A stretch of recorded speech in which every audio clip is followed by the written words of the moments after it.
Akka jirtanitti akka moltoo hordoftaa fi daawwattoota GMN raawuduu galgala kanaaf qindeeffanne isinitti himaa oduu waliin kan isifana turan misira bayaanii jalqaba irratti hangafa oduutiin eegala. Itoophiyaa yaa'ii Aid for Africa 2025 qopheessuu isheetti kan boontuu ta'uu waajjirri ministeera muummee ibseeti jira. Chaayinaan gara ogeeyyii fayyaa waraana biyyaatiif erguu waggaa tokkoof gara Itoophiyaatti ergiteetti jirti. Israa'el deeggarsa Gaazaaf taasifamu dhorkuu isheetiif addunyaa mufachiiseeti jira. Egaa hordoftaa fi daawwattoota keenya kunneen hangafa oduutii amma bal'ina oduu kennaa isinitti hima. Itoophiyaa yaa'ii Aid for Africa bara 2025 qopheessuu isheetti kan boontuu ta'uu waajjirri ministeera muummee ibseeti jira. Guyyaa har'aa bakka ministeera muummee federaalaa Dimokiraataa Ripuubilika Itoophiyaa Dr. Abiy Ahmed argamanitti yaa'iin Aid for Africa 2025 ifatti banamu waajjirri beeksiseeti jira. Itoophiyaan Aid for Africa sochii guutuu Afrikaa ta'ee fi bu'uuraalee eenyummaa cichoomuu fi itti gaafatamummaa qaban kanneen guddina hawaasaa fi dinagdee fi jijjiirama dijitaalaa ijaaruun biyyoota Afrikaa deeggaruufis kutannoo kan qabu ta'us jedhameeti jira. Sagantaa sirna baniinsaa irratti ministeera muummee Dr. Abiy Ahmed Itoophiyaan sirna eenyummaa dijitaala nageenyaa qabu kan hunda hammatee fi fayyadamtoota mijattuu ce'uufis isheef tarsiimoo dijitaala Itoophiyaa bara 2025 eegalus ibsaniiti jiru. Faayidaaf hanga ammatti namoonni miliyoona 15 ol galmaa'us ibsameeti jira. Namoota miliyoona 90 galmeessuuf kan karoorfamee hojjetamaa jiraachuus ibsameeti jira. Faayidaan lammiilee hunda keessumayyuu dubartootaa fi dargaggootaa fi akkasumas immoo hawaasa tajaajila barbaachisan akka argatan kan taasisu ta'us eerameeti jira. Dameewwan faayinaansii fayyaa fi barnootaa keessatti faayidaan birrii tiriliyoona 9.6 bittaa fi gurgurtaa dijitaalaa akka socho'uufis gargaaraa jiras jedhameeti jira. Chaayinaan gara ogeeyyii fayyaa waraana biyyaatiif ergama waggaa tokkoof gara Itoophiyaatti erguu beeksiseeti jirti.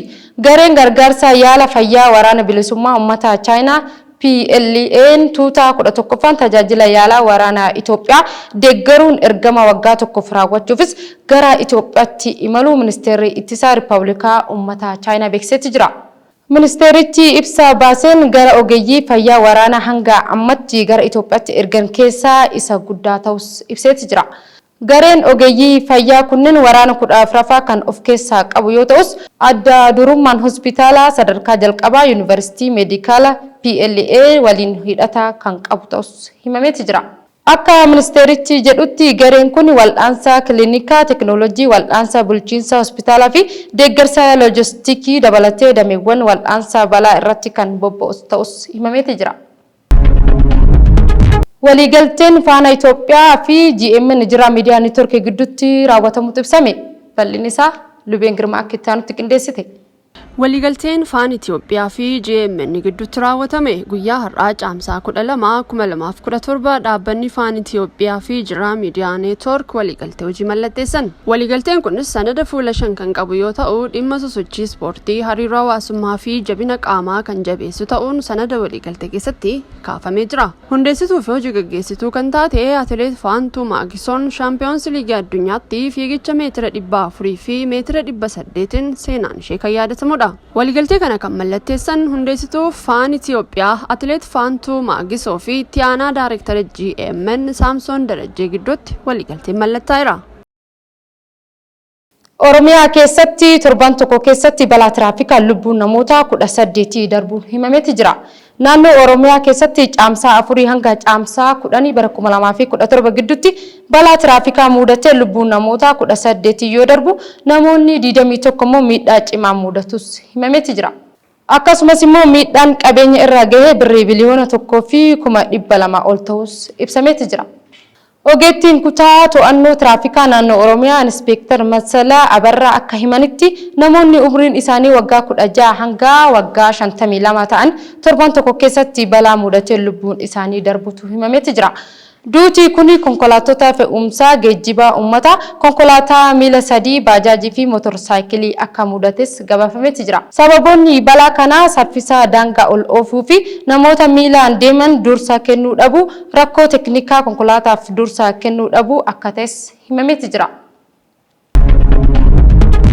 Egaa hordoftoota fi daawwattoota keenya oduun biyya keessaa kana fakkaata oduu biyya alaa isinitti hima. Israa'el deeggarsa Gaazaaf taasifamu dhorkuu isheef addunyaa mufachiisuu ibsame. Israa'el gargaarsa nyaataa ji'a bitootessaa eegalee nyaata dhugaatii boba'aa walumaa galatti deeggarsa uummata Filistiiniif akka hin dabarre dhorkuu walqabatee gaaga'amni namummaa Gaazatti mudateen biyyoota akka Ingiliz, Faransaay, Kanaadaa daran dheekkamsuu BBC fi Aljazeeraan gabaasanitti jiru.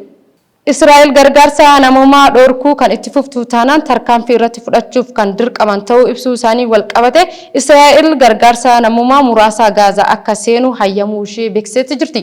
Yeroo ammaa konkolaattonni deeggarsa namummaa baatan 9 qofti Gaazaa yoo seenan kun uummata Gaazaaf bishaan dhugiitii fi boba'aa akka fidanis himametti jira. Israa'elii fi Hamas yeroo ammaa tana wayita biyya Qaataritti marii nageenyaa adeemsaa jiranitti gama biraan Israa'el haleellaa qilleensaa raawwachuutu dhagahamaatti jira. Egaa hordoftaa fi daawwattoota GMN irraa oduun galgala kanaaf qindeeffannee kana fakkaata oduu waliin kan sifaana tureen misraa bayanii qophii nafan GMN irratti gama kootiin galgala gaarii.